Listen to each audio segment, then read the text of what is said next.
बिस्मिल्लाहिर्रहमानिर्रहीम। दुआ का पूरा होना। मुसलसल एक ही दुआ को हर नमाज में मांगना कोई इत्तफाक तो नहीं है। यकीन रखो, अगर अल्लाह दिल से दुआ का ख्याल नहीं निकाल रहा तो फिर उस दुआ का पूरा होना तुम्हारे नसीब में लिखा जा चुका है। बिलाशुबा हज़रत मोहम्मद सल्लल्लाहु अलैहि वसल्लम इस कायनात की खूबसूरत तरीन हस्ती हैं। सिर्फ रब की ज़ात ऐसी है जो माफ़ी मांगने पे ये नहीं पूछता कि गलती क्यों की थी। जमा कर दी गई दौलत कभी साथ नहीं जाती, लेकिन दौलत कमाने के लिए अगर गुनाह किए हैं तो वो ज़रूर साथ जाते हैं। मैं क्यों किसी को बुरा या ज़लील व हकीर समझूं? क्या पता इसका मेरे अल्लाह से ताल्लुक़ मुझसे बेहतर हो और वो मेरे अल्लाह की नज़र में मुझसे बेहतर हो। बाप का अमीर होना या गरीब होना नहीं, बाप का होना ही सबसे बड़ी दौलत है। नूर ऐसे ही नहीं मिल जाता, तन्हाइयों में भी मोमिन बनना पड़ता है। पूरी कायनात में कोई किसी का उतना इंतज़ार नहीं करता जितना रब्बे करीम अपने बंदे की तौबा का करता है। ऐसे मुनाफिक लोगों के साथ रहने से हज़ार दर्जा बेहतर है कि बंदा अकेला रह ले, जो ऊपर ऊपर से तो बहुत प्यार जताते हैं और अंदर ही अंदर जड़ें काट रहे होते हैं।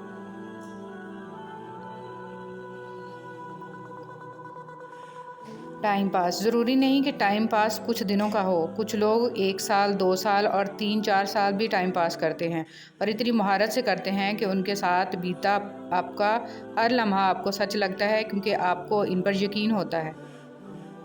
मैंने अम्मी जान को कहा कि मुझे भूख नहीं है, और अम्मी जी ने कहा था कि जब इंसान को अंदर से कुछ खा रहा हो तो उसे कुछ खाने को दिल नहीं करता, और इनके ये अल्फाज मेरा दिल चीर गए। कोई चाहे कितना ही खूबसूरत क्यों ना हो, लेकिन अगर मुखलिस रहना नहीं जानता तो फिर कचरा है। आपको क्या लगता है आपके मरने के बाद आपके रिश्तेदार, आपके दोस्त, आपकी औलाद, आपके बहन भाई कुरान पढ़ पढ़ के आपको बख्शेंगे? यह अफरा तफरी का दौर है। यहाँ लोग जिंदों को भूले बैठे हैं, मरने के बाद कौन याद रखेगा।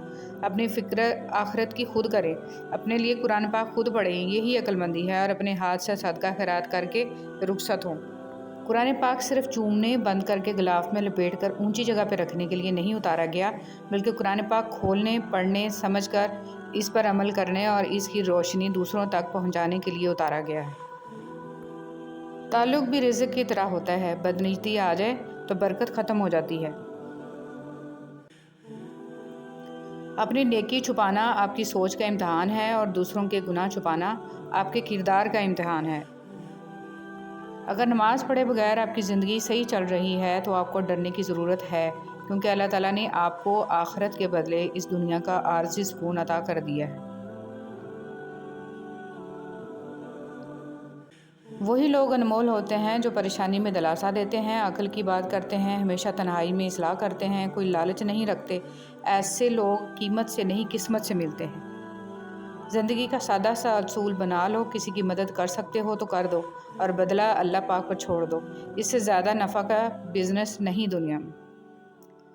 पता है इंसान को सबसे ज़्यादा तकलीफ़ कब मिलती है? जब वो गलत इंसान से अपनी ज़िंदगी की सारी उम्मीदें जोड़ लेता है। किसी की बेटी की ज़िंदगी ख़राब करना एक कर्ज़ है जो एक ना एक दिन आपकी बेटी को अपनी ज़िंदगी से अदा करना पड़ता है।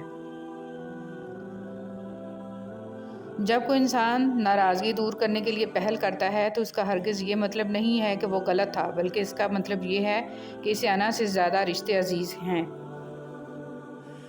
मज़बूत तो वो लोग हैं जो रोने के बाद अपने आप को खुद समझाए, अल्लाह है ना, सब ठीक हो जाएगा। और फिर एक वक्त ऐसा भी आता है जब आपको लगता है कि आप अकेले ही ठीक हैं, कोई ज़िद नहीं रहती, कोई ख्वाहिश नहीं रहती, किसी का साथ नहीं चाहिए होता। बस फिर हम सब नसीब पर छोड़कर जीने लगते हैं।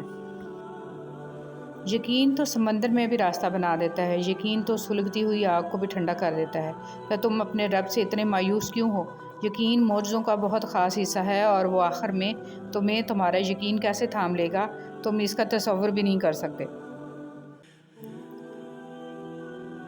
इखलाक वो मोती है जिसकी कोई कीमत नहीं होती, मगर इससे हर चीज़ खरीदी जा सकती है।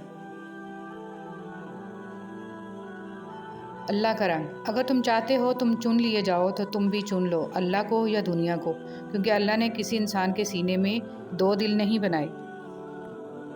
جب شوہر سے لڑائی ہو یا بدگمانی پیدا ہو جائے تو سوچیں اگر یہ میری زندگی سے نکل جائیں تو کیا میری زندگی خوبصورت ہو جائے گی؟ کیا مجھے سکون مل جائے گا؟ اگر نہیں تو درگزر کا معاملہ کریں۔